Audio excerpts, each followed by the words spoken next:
ان الصفا والمروۃ من شعائر اللہ فمن حج البیت او اعتمر فلا جناح علیہ ان یطوف بہما ومن تطوع خیرا فإن اللہ شاکر علیم۔ صفا اور مروہ یقیناً اللہ کی نشانیوں میں سے ہیں، تو جو کوئی بیت اللہ کا حج یا عمرہ کرے تو اس پر کوئی گناہ نہیں کہ ان دونوں کے خوب مکمل چکر لگائے، اور جو شخص خوشی سے کوئی نیکی کرے تو یقیناً اللہ قدردان خوب جاننے والا ہے۔ صفا مروہ کا بیان۔ صفا مکہ کے ایک معروف پہاڑ کا نام ہے، اسی طرح مروہ ہے۔ من شعائر اللہ، یہ یعنی صفا و مروہ اس کے مناسک اور عبادت کے طریقوں کے نشانات ہیں۔ ان سے مراد عبادت کی وہ جگہیں ہیں جو اللہ نے لوگوں کو بطور نشانی بتائی ہیں، جیسے موقف، حج میں ٹھہرنے کی جگہ، سعی کرنے کی جگہ، اور منحر قربانی کرنے کی جگہ۔ حج البیت، فریضہ حج کی ادائیگی کے لیے اس کا قصد کرنا۔ او اعتمر، لغت سے عمرہ کا معنی یعنی زیارت ہے، جبکہ شریعت میں یہ ایک معروف عبادت کی ادائیگی ہے۔ یطوف اصل میں یطوف ہے،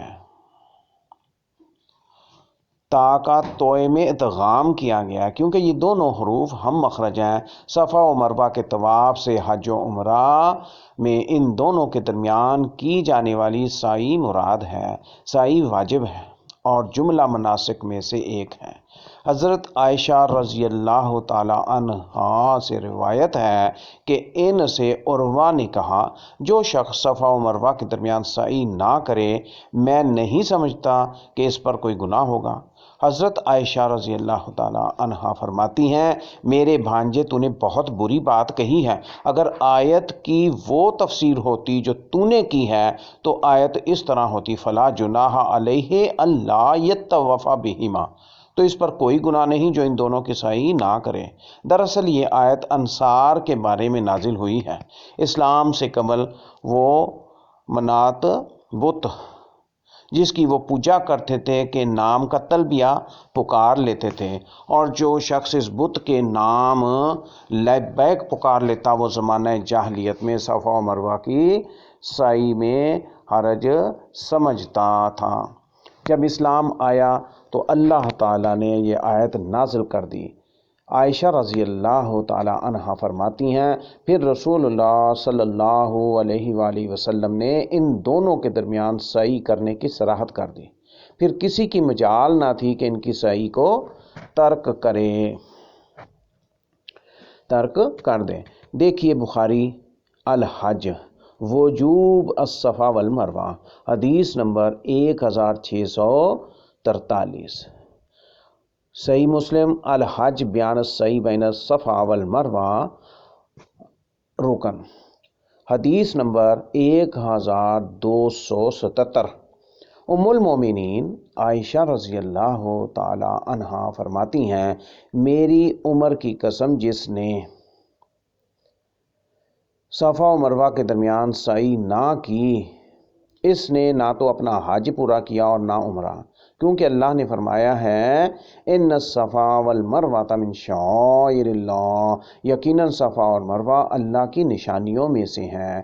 رسول اللہ صلی اللہ علیہ وسلم سے صفا و مروہ کے بارے میں پوچھا گیا تو آپ نے فرمایا، ان اللہ کتب علیکم السعی فاسعوا، مسند احمد جلد نمبر 6، حدیث نمبر 421 422، حدیث نمبر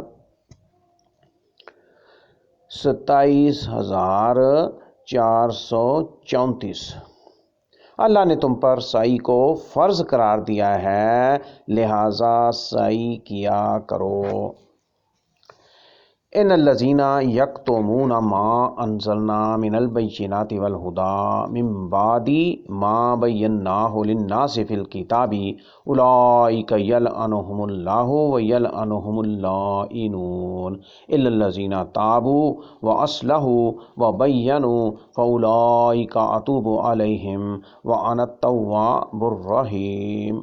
یقیناً جو لوگ اسے چھپاتے ہیں جسے ہم نے واضح دلیلوں اور ہدایت سے نازل کیا ہے، اس کے بعد کہ ہم نے اسے لوگوں کے لیے کتاب میں کھول کر بیان کر دیا ہے، وہ ایسے لوگ ہیں جن پر اللہ لعنت کرتا ہے اور تمام لعنت کرنے والے ان پر لعنت کرتے ہیں، مگر جن لوگوں نے توبہ کی، اصلاح کی اور کھول کر بیان کر دیا تو یہ وہ لوگ ہیں جن کی میں توبہ قبول کرتا ہوں، اور میں تو بہت توبہ قبول کرنے والا اور نہایت رحم کرنے والا ہوں۔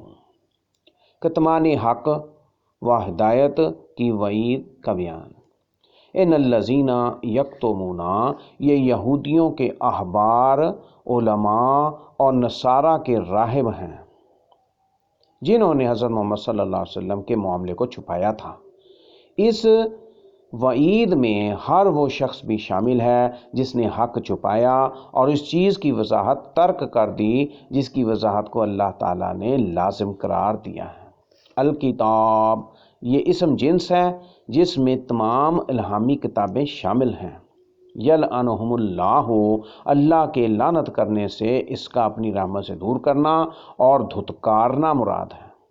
وَيَلْعَنُهُمُ اللَّائِنُونَ، اس سے مراد فرشتے اور مومن ہیں۔